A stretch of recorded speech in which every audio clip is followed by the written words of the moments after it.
In this step-by-step tutorial, I will show you how to install apps without Apple ID. So step 1 will be to head over to your settings. From here you now want to scroll down until you see the option for screen time. Select this, make sure screen time is enabled, and then you want to go down to where it says restrictions, select content and privacy restrictions, and then from here you now want to head over to iTunes and App Store purchases.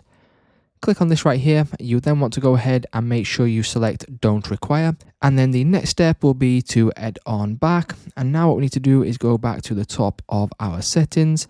Once you head on back to the main settings page, you need to scroll down and select Face ID and passcode. Now you may need to enter in your passcode to get to the next step. And then once we are on this page, you want to locate iTunes and App Store and then toggle off that option right there.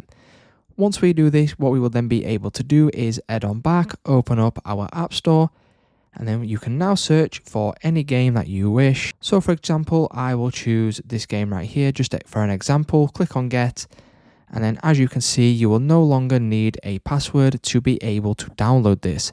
So it's just that simple, guys. That's how you can download and install apps on your iPhone without Apple ID.